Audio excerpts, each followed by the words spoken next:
ವಿಜ್ಞಾನವು ಹೀಗೆ ಹೇಳ್ತೈತೆ. Okay, when you think some thoughts, ನೀವು ಯಾವುದಾದ್ರೂ ಒಂದು ಯೋಚನೆಗಳನ್ನು ನೀವು ಮಾಡ್ತಾನೇ ಇದ್ರೆ, okay, they form neural networks in our mind. ಅವು ನಮ್ಮ ಬ್ರೈನ್ ನಲ್ಲಿ, ನಮ್ಮ ಮನಸ್ಸಲ್ಲಿ ನ್ಯೂರಲ್ ನೆಟ್ವರ್ಕ್ ಅನ್ನು form ಮಾಡುವಂತವಾಗಿರ್ತವೆ. Okay, whatever brain cells are there, ಏನು ನಮ್ಮ ಮೆದುಳಿನಲ್ಲಿ ಕಣಗಳಿದ್ದಾವೋ, based on our thoughts they form the networks. ನಮ್ಮ ಆಲೋಚನೆಗಳ ಮೇರೆಗೆ ಅವು ನಮ್ಮ ಬ್ರೈನ್ ಅಲ್ಲಿ ಕಣಗಳು ಆ ಒಂದು ಪ್ಯಾಟರ್ನ್ ಅನ್ನು form ಮಾಡುವಂತವಾಗಿರ್ತವೆ. So every time you keep on thinking one thought, it will form one network. Yes, ನೀವು ಒಂದೇ ಯೋಚನೆಯನ್ನು ಒಂದೇ ರೀತಿ ನೀವು ಯಾವಾಗಲೂ ಮಾಡುವಂತದ್ದಾದ್ರೆ ಅದು ಒಂದು ನೆಟ್ವರ್ಕ್ ಅನ್ನು ಫಾರ್ಮ್ ಮಾಡ್ತೈತೆ ನಮ್ಮ ಬ್ರೈನ್ ಸೆಲ್ಸ್ ನಲ್ಲಿ. So you continue to think in that pattern and it will start forming a huge network. ನೀವು ಅದೇ ಆಲೋಚನೆಯನ್ನು ಯಾವಾಗಲೂ ನಿಮ್ಮ ಬಗ್ಗೆ ನೀವು ಮಾಡುವಂತದ್ದಾದ್ರೆ ಅದು ನಿಮ್ಮ ಬ್ರೈನ್ ಅಲ್ಲಿ ಒಂದು ದೊಡ್ಡ ನೆಟ್ವರ್ಕ್ ಆಗಿ ಮತ್ತು ಬೆಳೆಯುವಂತದ್ದಾಗಿರ್ತೈತೆ. As the days go by, it will become a net that can trap ಹೀಗೆ you. ದಿನಗಳು ಕಳೀತಾ ಬರುವಾಗ ಅದೊಂದು ನೆಟ್ ಆಗಿ ಬಲೆಯಾಗಿ ಮಾರ್ಪಡುವಂತದ್ದಾಗಿರ್ತೈತೆ. Okay, that is what science says. Science is accepting what the word of God says as strongholds or okuroma. ಆದದರಿಂದ science ದೇವರ ವಾಕ್ಯ ಹೇಳುವಂಥದ್ದನ್ನು ಒಪ್ಪುತ್ತಾ ಇದೆ.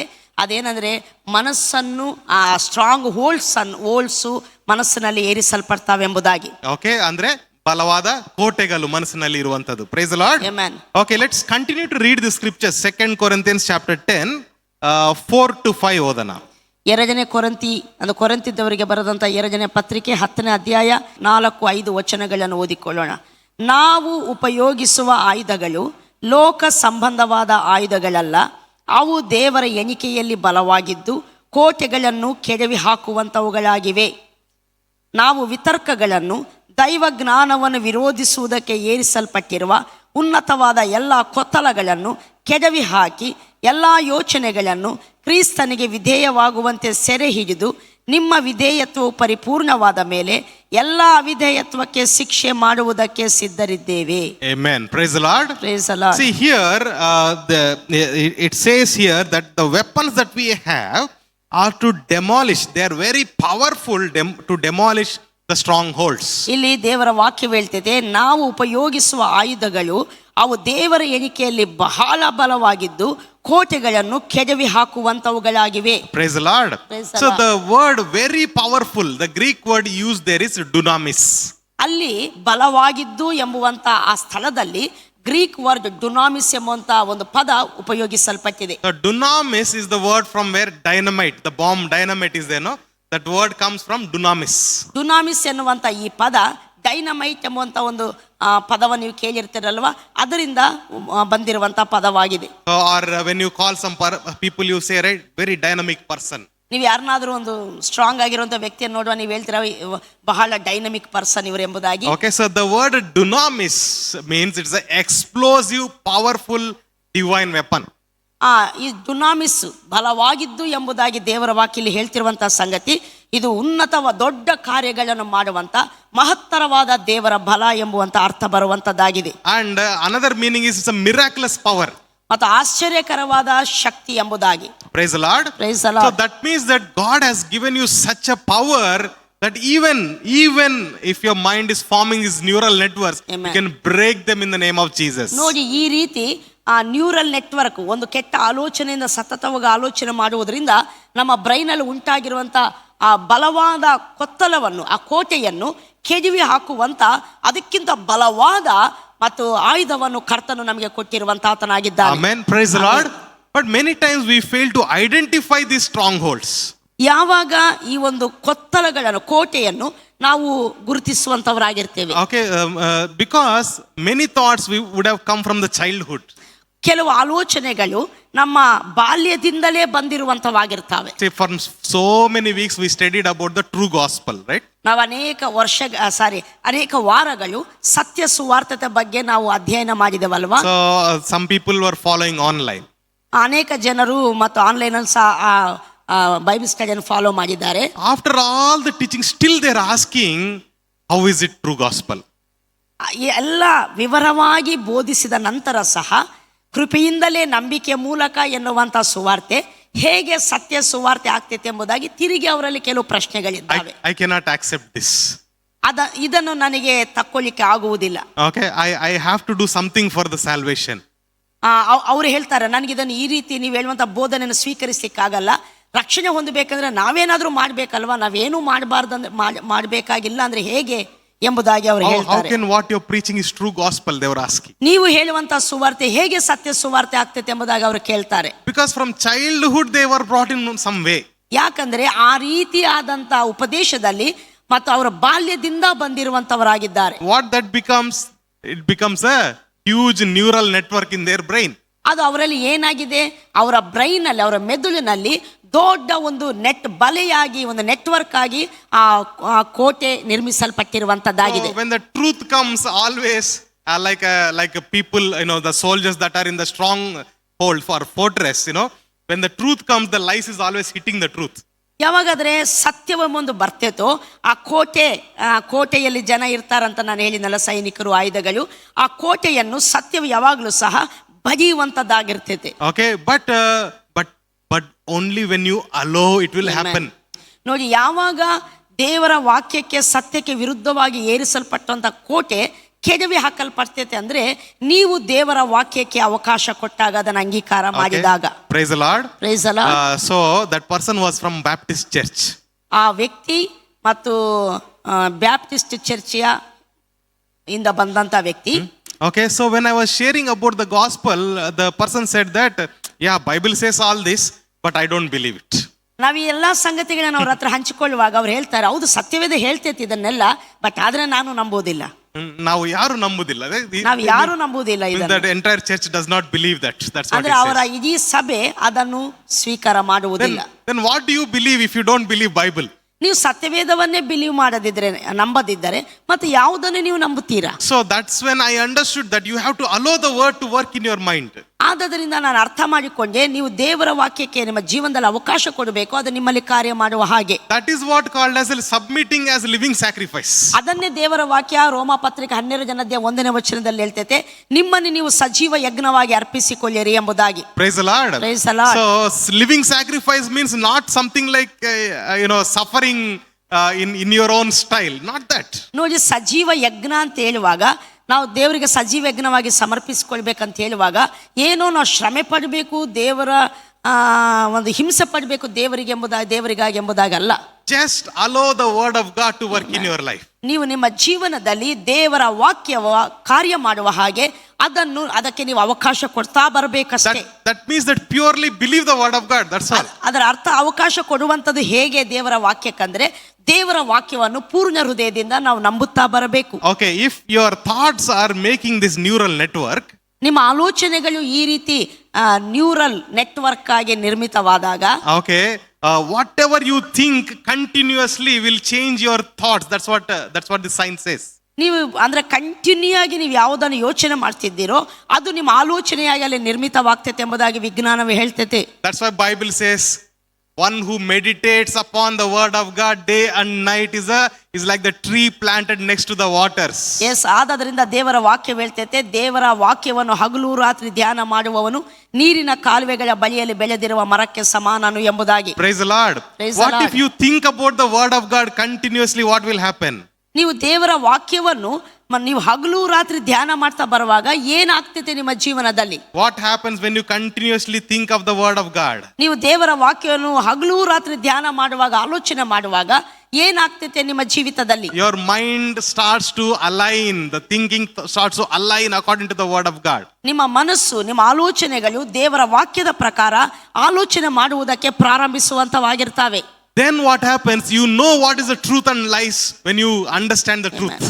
ಯಾವಾಗಾದ್ರೆ ಸತ್ಯವನ್ನು ನೀವು ಅರ್ಥ ಮಾಡಿಕೊಳ್ತೀರೋ, ಯಾವುದು ಸತ್ಯವು ಯಾವುದು ಅಸತ್ಯವು ಎಂಬುದಾಗಿ ವಿವೇಚಿಸುವಂತ ಶಕ್ತಿ ನಿಮಗೆ ಉಂಟಾಗುವಂತದ್ದಾಗಿರ್ತದೆ. Praise the Lord. Praise the Lord. Praise the Lord. Praise the Lord. See, we cannot fight against the devil physically. ಸೈತಾನನಿಗೆ ವಿರೋಧವಾಗಿ ನಾವು ಭೌತಿಕವಾಗಿ ಯುದ್ಧ ಮಾಡ್ಲಿಕ್ಕೆ ಆಗುವುದಿಲ್ಲ. He also can't fight against you physically. Even ಸೈತಾನನು ಸಹ ಭೌತಿಕವಾಗಿ ನಮ್ಮ ಹತ್ರ ಯುದ್ಧ ಮಾಡ್ಲಿಕ್ಕೆ ಆಗುವುದಿಲ್ಲ. If anything he has to do in your thoughts.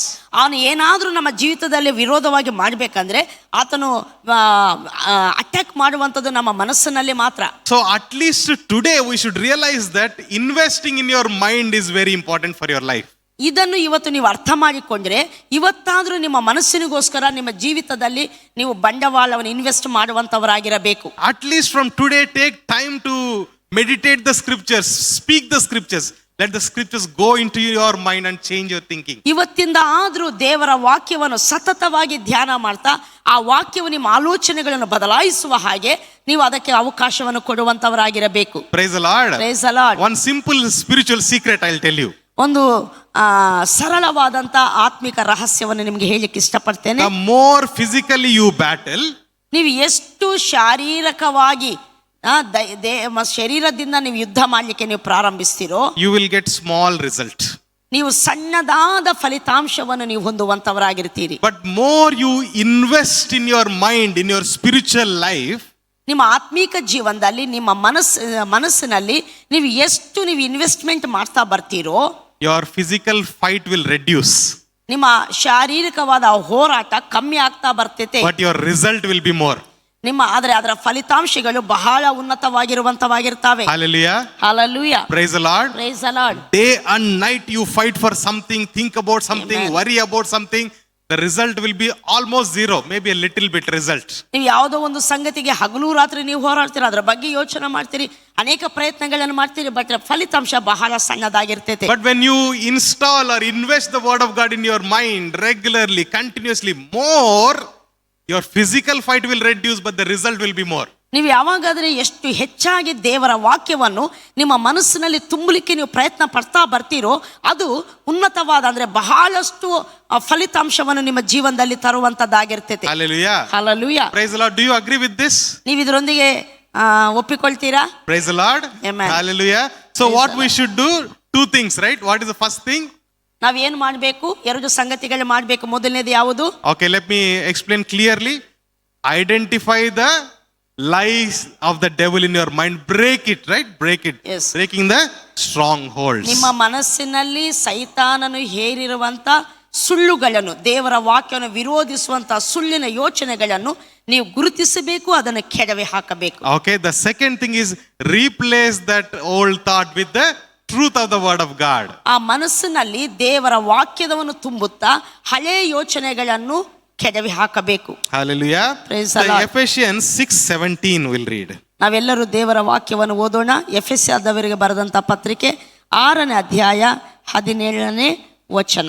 Okay, here the word of God is expressed as or compared to the sword of the spirit. ಇಲ್ಲಿ ದೇವರ ವಾಕ್ಯ ಪವಿತ್ರಾತ್ಮನು ಕೊಡುವ ವಾಕ್ಯವೆಂಬ ಕತ್ತಿ ಎಂಬುದಾಗಿ ಹೇಳಲ್ಪಟ್ಟಿದೆ. So we should understand today that we are not the prisoners of our thoughts. ನೋಡಿ, ನಾವು ಅರ್ಥ ಮಾಡಿಕೊಳ್ಬೇಕು, ನಮ್ಮ ಆಲೋಚನೆಗಳಿಂದ ಸೆರೆ ಹಿಡಿಯಲ್ಪಟ್ಟವರು ನಾವಲ್ಲ. Okay, it is not like saying, I am trying to be holy, but always I am getting wrong thoughts. You are not a prisoner for that. ನೋಡಿ, ಈಗ ಕೆಲವರಿಗೆ ಹೇಳ್ತಾ ಇರ್ತಾರೆ, ನಾನು ಪರಿಶುದ್ಧವಾಗಿ ಜೀವಿಸಲಿಕ್ಕೆ ಇಷ್ಟಪಡ್ತೇನೆ, ಬಟ್ ಆದ್ರೆ ನನ್ನ ಆಲೋಚನೆಗಳು ನನ್ನನ್ನು ಬಿಡುವುದಿಲ್ಲ ಎಂಬುದಾಗಿ ಹೀಗೆ ಹೇಳ್ತಾ ಇರ್ತಾರೆ. ಆದ್ರೆ ನಮ್ಮ ಆಲೋಚನೆಗಳಿಂದ ಸೆರೆ ಹಿಡಿಯಲ್ಪಟ್ಟವರು ನಾವಲ್ಲ. You don't have to suffer in that.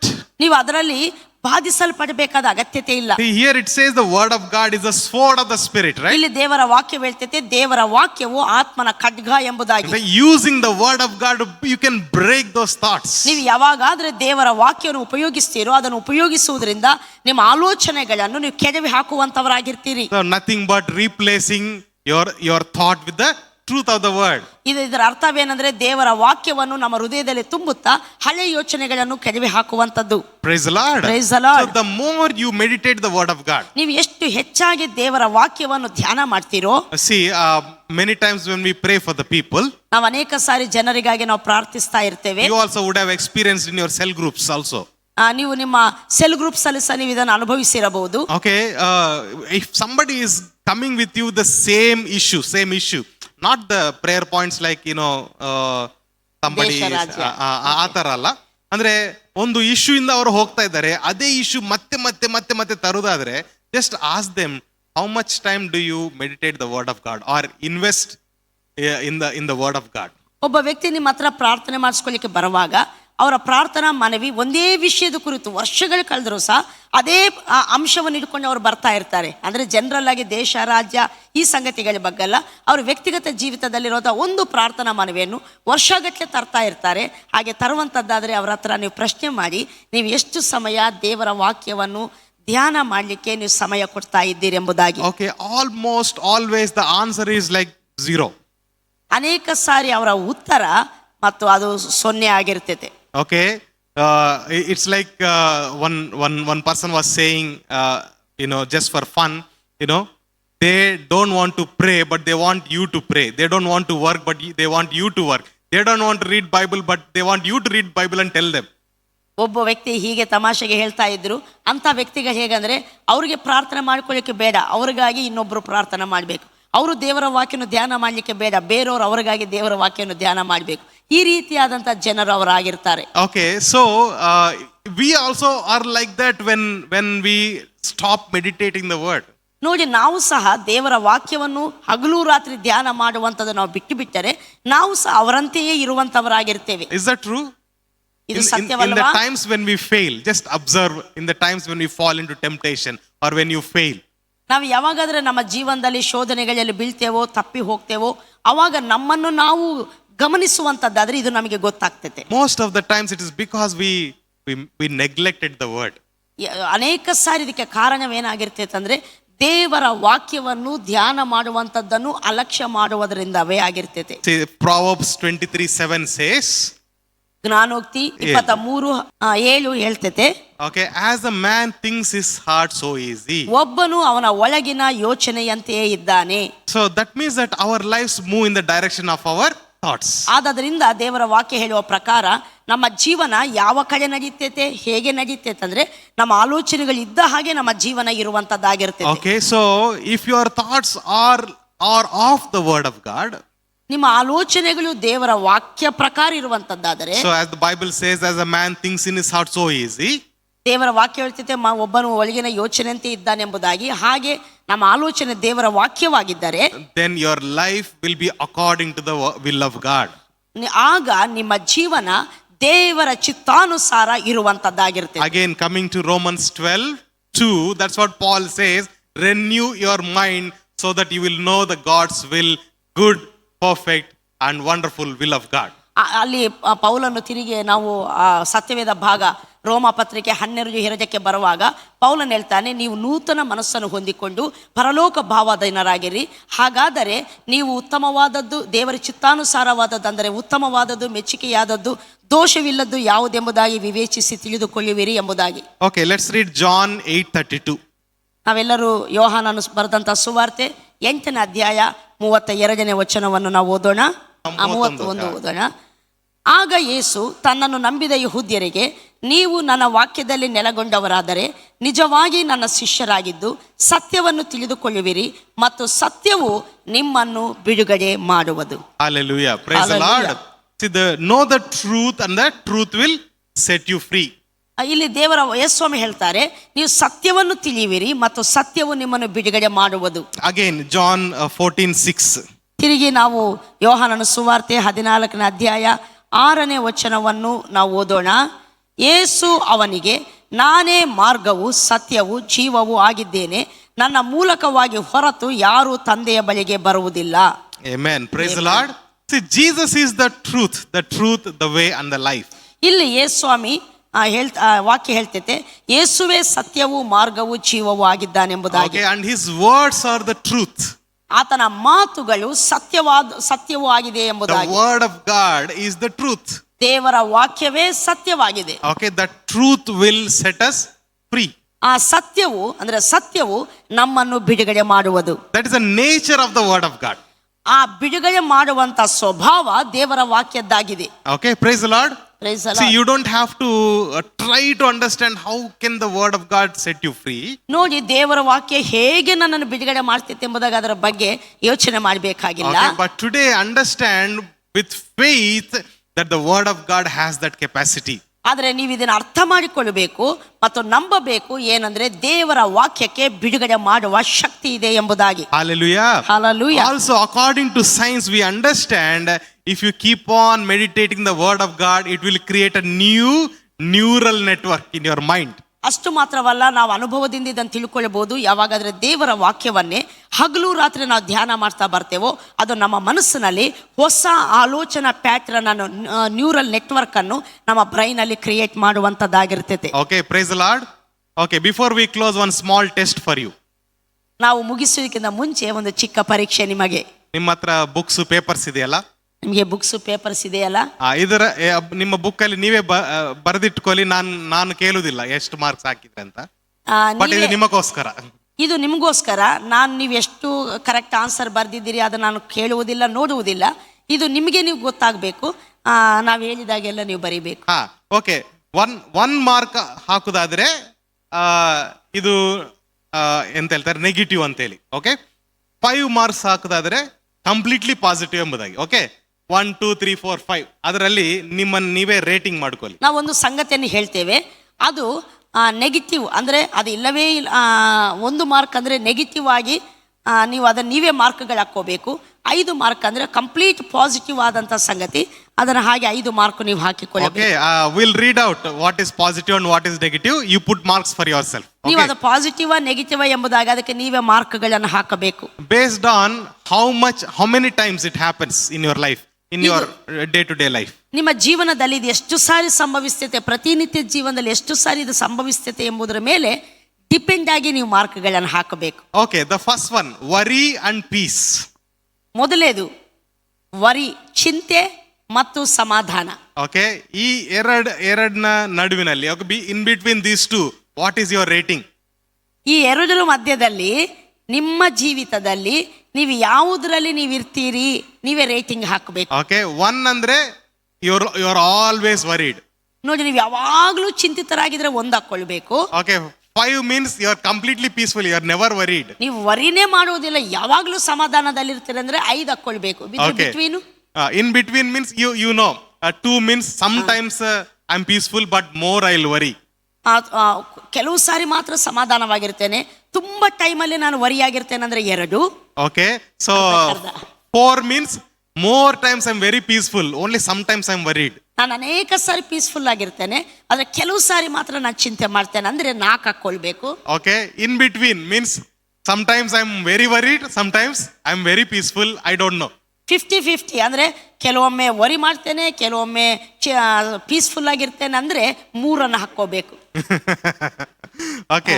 ಈಗ ವರಿ ಪೀಸ್ ಅಂದ್ರೆ ಚಿಂತೆ ನಂಬರ್ 1 ಅಂತ ಹಾಕೊಳ್ಳಿ. ನೀವು ನಿಮ್ಮ ರೇಟಿಂಗ್ ನೀವು ಹಾಕೊಳ್ಳಿ. ಇದು ನಿಮಗೆ ಮಾತ್ರ, ನಮಗೆ ತೋರಿಸೋದು ಬೇಡ. ಚಿಂತೆ, ಸಮಾಧಾನ, ಮಾರ್ಕ್ ನೀವೇ ಹಾಕೊಳ್ಳಿ. ನೀವು ಮಾರ್ಕ್ಸ್ ಹೇಳೋದಾದ್ರೆ ಹೇಳ್ಬೋದು, ತೊಂದ್ರೆ ಇಲ್ಲ. ಓಕೆ. ಹಾಕೊಂಡ್ರೆ ಎಲ್ಲರೂ ಹಾಕಿದ್ರ ನೀವು ವರಿ ಆಗಿರ್ತೀರಾ, ಸಮಾಧಾನವಾಗಿರ್ತೀರಾ. Okay. Second. Okay. What excites you, the negative news or the positive news? ನೀವು ಪ್ರತಿನಿತ್ಯ ಕರೆಕ್ಟಾಗಿ ಹಾನೆಸ್ಟ್ ಆಗಿ ನೀವು ಪರೀಕ್ಷೆ ಮಾಡಿಕೊಳ್ಳಿ. ಯಾವ ನ್ಯೂಸು ನಿಮ್ಮನ್ನು ಎಕ್ಸೈಟ್ ಮಾಡ್ತದೆ ಅಂದರೆ ನೆಗೆಟಿವ್ ನ್ಯೂಸಾ ಪಾಸಿಟಿವ್ ನ್ಯೂಸ್? ಕೆಲವ್ರಿಗೆ ನೋಡಿ, ಅಲ್ಲಿ ಸತ್ರ ಇಲ್ಲಿ ಸತ್ರ ಅಂದ ಕೂಡಲೇ ಅದೊಂದು ಎಕ್ಸೈಟ್ ಮಾಡ್ತೈತೆ ಕೆಲವರಿಗೆ ಅಲ್ವಾ. ಅದ್ರ ಬಗ್ಗೆ ಹೇಳ್ತಾರೆ, ಅಯ್ಯೋ ಅಲ್ಲಿ ಸತ್ರಂತೆ, ಹಿಂಗಾಯ್ತಂತೆ, ಅವ್ರು ಸಡನ್ನಾಗಿ ಅರ್ಥತೆಗೆ ಬಂತಂತೆ ಅಂತೆ. ಅಂಥ ಜನವ ನೀವು, ಅಥವಾ ಪಾಸಿಟಿವ್ ಸಂಗತಿಗಳಿಗೆ ನೀವು ಎಕ್ಸೈಟ್ ಆಗ್ತೀರಾ? ಯಾವುದಕ್ಕೆ ಎಕ್ಸೈಟ್ ಆಗ್ತೀರಿ? ಯಾವಾಗಲೂ ನೆಗೆಟಿವ್ ಸಂಗತಿ ಎಕ್ಸೈಟ್ ಆದರೆ 1, ಹೆಚ್ಚಿನ ಸಾರಿ ನೆಗೆಟಿವ್ ಸಂಗತಿ ಎಕ್ಸೈಟ್ ಆಗಿ ಯಾವಾಗ ಕೆಲವೊಮ್ಮೆ ಪಾಸಿಟಿವ್ ಸಂಗತಿ ಎಕ್ಸೈಟ್ ಆದರೆ 2, 50-50 ಆದರೆ 3. ಓಕೆ. ಹೆಚ್ಚಿನ ಸಾರಿ ಒಳ್ಳೆ ಸಂಗತಿಗೆ ಎಕ್ಸೈಟ್ ಆಗ್ತವೆ, ಕೆಲವೊಮ್ಮೆ ಮಾತ್ರ ನೆಗೆಟಿವ್ ಸಂಗತಿಗೆ ಎಕ್ಸೈಟ್ ಆಗ್ತವೆ 4. ಇಲ್ಲ, ಯಾವಾಗಲೂ ಒಳ್ಳೆ ಸಂಗತಿಗಳಿಗೆ ಮಾತ್ರ ಎಕ್ಸೈಟ್ ಆಗ್ತಾನೆ 5. ಓಕೆ. ಹಾಕಿದ್ರಾ? Okay. Second. All right. The third one, ಮೂರನೇದು. Okay. My thoughts are always worldly or my thoughts are always eternal or biblical? ನಮ್ಮ ಆಲೋಚನೆಗಳು ಯಾವಾಗಲೂ ಲೋಕ ಸಂಬಂಧವಾಗಿರ್ತವೆ, ಅಥವಾ ನಮ್ಮ ಆಲೋಚನೆಗಳು ಯಾವಾಗಲೂ ಆತ್ಮಿಕವಾಗಿ ವಾಕ್ಯಾನುಸಾರವಾಗಿರ್ತವೆ. 1 2 3 4 5. ಓಕೆ. ಯಾವಾಗಲೂ ಲೋಕ ಸಂಬಂಧ ಇರೋದಾದ್ರೆ 1, ಯಾವಾಗಲೂ ಆತ್ಮ ಸಂಬಂಧವಾಗಿರೋದಾದ್ರೆ 5. ಓಕೆ. ಅರ್ಥ ಆಯ್ತಲ್ವಾ? ಕಮಾನ್, ಮುಂದೆ ಹೋಗ್ಬೋದಾ? ಹಾಕಿದ್ರಲ್ಲ? ಓಕೆ. ಅರ್ಥ ಆಯ್ತಾ? ಅರ್ಥ ಆಯ್ತಾ? ಅರ್ಥ ಆಯ್ತಲ್ಲ? Okay. Okay. Okay. So, what is your response to the financial requirement? ಆರ್ಥಿಕ ಅಗತ್ಯಗಳಿಗೆ ನಿಮ್ಮ ಪ್ರತಿಕ್ರಿಯೆ ಹೇಗಿರ್ತೈತೆ? Okay. Negative one is you will look for the place where you can find debt.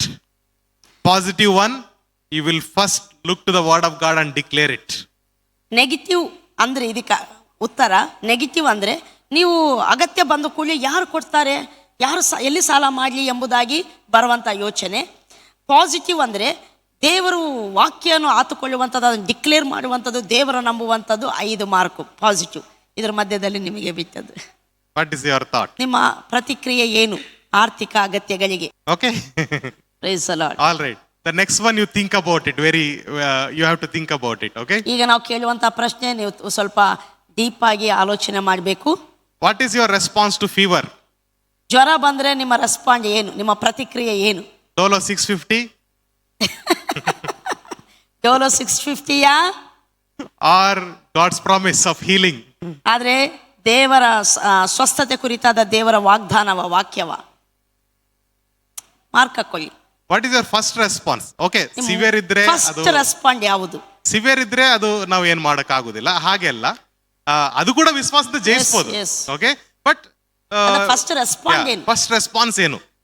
Severe ಆಗಿದ್ದ ಕೇಸಲ್ಲಿ ನಾವೇನು ಹೇಳಿಕ್ಕಾಗಲ್ಲ ಅಂತೇಳಿ, ಬಟ್ ಆದರೆ ಸಿವಿಯರ್ ಆಗಿದ್ದ ಕೇಸ್ಗಳಲ್ಲಿ ಮೊದಲು ರೆಸ್ಪಾಂಡ್ ಏನು? ದೇವರಿದ್ದಾನೆ ಅಂತ ಡಾಕ್ಟರ್ ಹತ್ರ ಹೋಗುವಂಥದ್ದು ನೆಗೆಟಿವ್ ಅಲ್ಲ, ಬಟ್ ದೇವರಿದ್ದಾನೆ ಅಂತೇಳಿ ಫೇತ್ ಅಂತ ತಗೊಳ್ತೀರಾ, ವರಿಯಿಂದ ಏನಾಗ್ತೈತೆ ಎಂಬುದಾಗಿ ಡಾಕ್ಟರ್ ಹತ್ರ ಹೋಗ್ತೀರಾ? ಮಾರ್ಕ್ ನಿಮಗೆ ನೀವೇ ಹಾಕೊಳ್ಳುವಂಥದ್ದು. ಓಕೆ,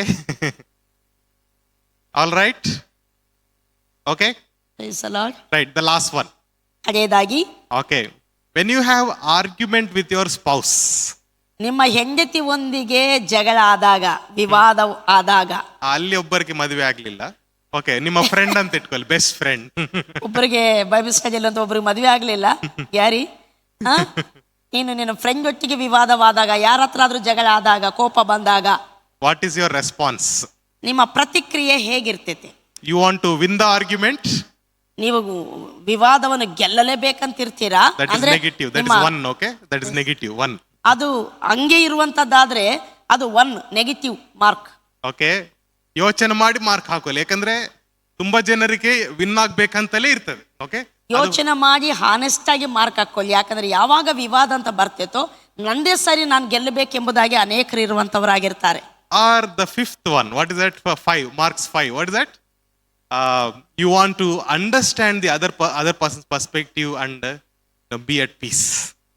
5 ಮಾರ್ಕ್ ಯಾವಾಗ ಹಾಕೋಬೇಕಂದ್ರೆ, ವಿವಾದ ಜಗಳ ಬಂದಾಗ ಸಮಾಧಾನ ಮುಖ್ಯ ಅನ್ನುವಂಥದ್ದು ತಿಳಿದು ಮತ್ತು ಅದಕ್ಕೆ ತಕ್ಕದಾಗಿ ಪ್ರವರ್ತಿಸುವಂಥದ್ದು.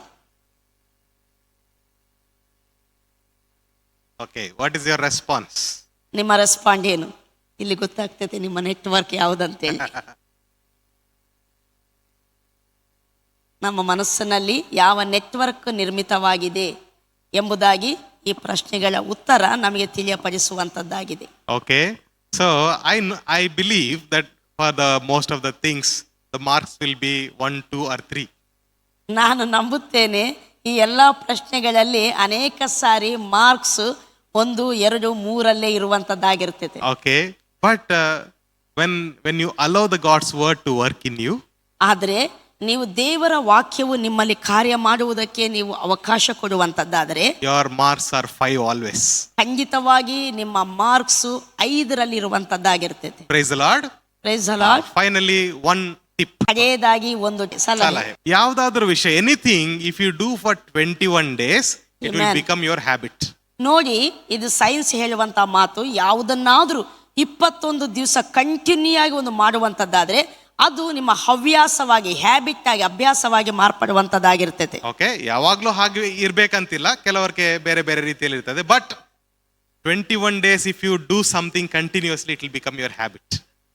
ಎಲ್ಲರಿಗೂ ಹೀಗೆ ಇರ್ತೈತೆ ಎಂಬುದಾಗಲ್ಲ, ಕೆಲವರಿಗೆ ವೇರಿಯೇಷನ್ ಇರ್ತೈತೆ. ಬಟ್ ಆದರೆ 21 ದಿವಸ ಒಂದು ಸಂಗತಿ ನೀವು ಸತತವಾಗಿ ಬಿಡದೆ ಮಾಡುವಂತದ್ದಾದ್ರೆ ಅದು ನಿಮ್ಮ ಹವ್ಯಾಸವಾಗಿ, ಹ್ಯಾಬಿಟ್ ಆಗಿ ಮಾರ್ಪಡ್ತೈತೆ. So for your victorious life, entire life, future life, invest 21 days. ನಿಮ್ಮ ಭವಿಷ್ಯತ್ತು ಜೀವಿತದಲ್ಲಿ ಮತ್ತು ಜಯಭರಿತವಾದ ಜೀವಿತಕ್ಕಾಗಿ 21 ದಿವಸ ನೀವು ಸ್ಪೆಂಡ್ ಮಾಡಬೇಕು. and you see how it's going to be.